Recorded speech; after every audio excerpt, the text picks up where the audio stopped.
Hi, and welcome to the third of these short videos that have been recorded to support you to navigate Learning Assistant.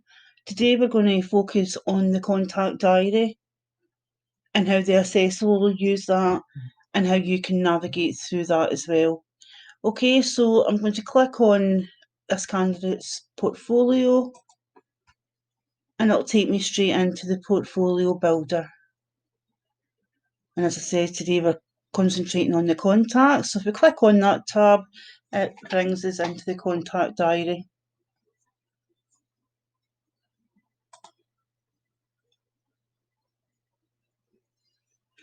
The newest entries are always at the top, so it will roll across your full qualifications. So you can see it can get quite lengthy, but the newest entries are always at the top.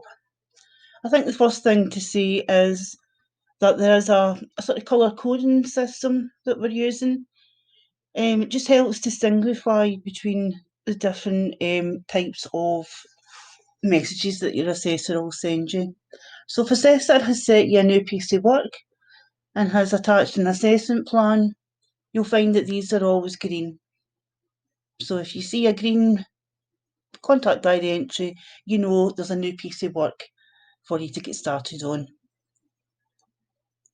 Blue contact diary entries are feedback and guidance from your assessor.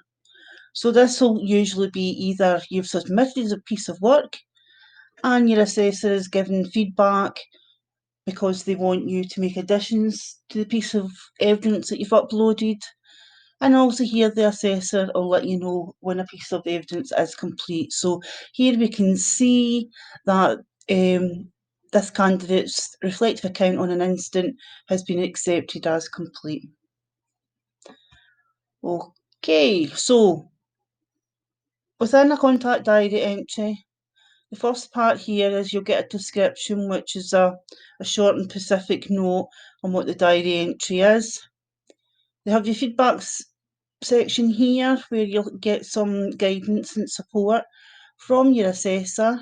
If there is a new piece of work set, you'll generally find your submission deadline here as well. But I also want you to make sure you're also looking at this information section here.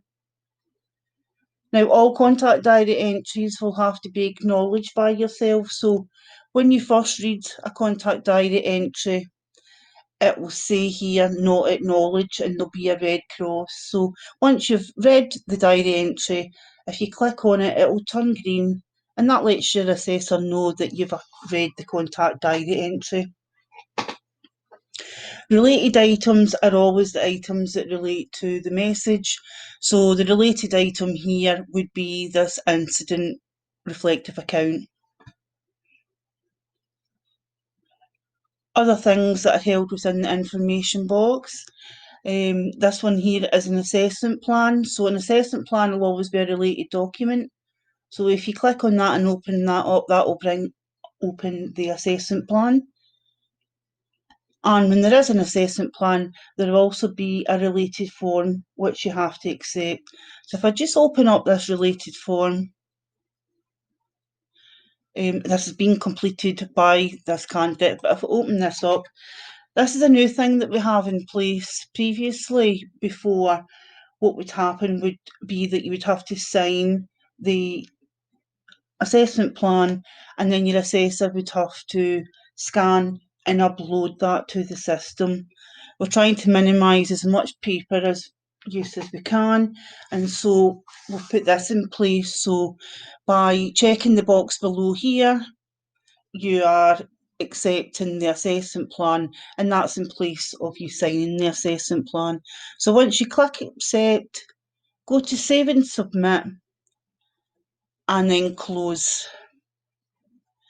And then the assessor can see that you have completed that and you have accepted the assessment plan. Other messages that might appear will be general messages, and these will be in grey. And I just want to go down to the bottom.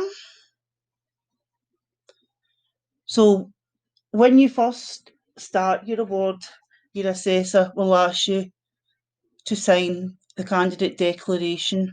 If I just zoom back up to the top actually,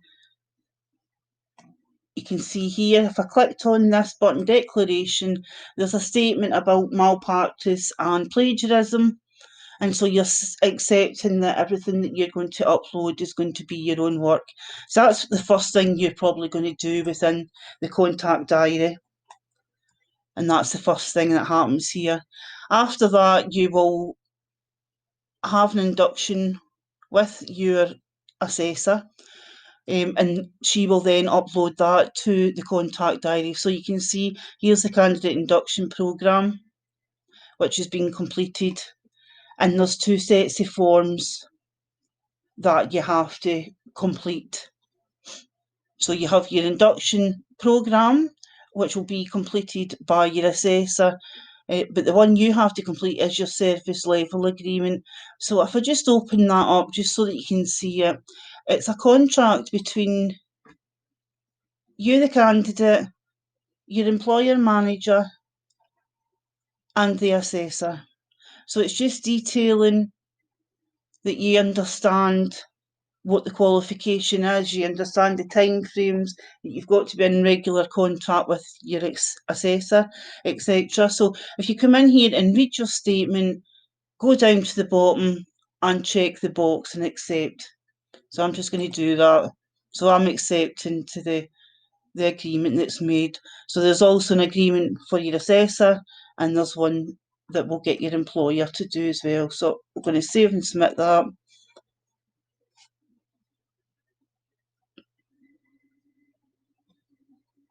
And the form has been saved. So close. So that is the contact diary. You won't be able to add entries into the contact diary. So if you want to make contact with your assessor, you do that through your messaging service. But everything, contact from your assessor will all be documented through here. So at the very start, I'll just quickly go through it again. You have to sign your candidate declaration. Then there will be a couple of uploads from your assessor about your induction. So there's parts that you have to sign or accept on the form. And then after that, it'll all be regarding the evidence that you're producing. Okay, I think that's it for me. Thanks for listening.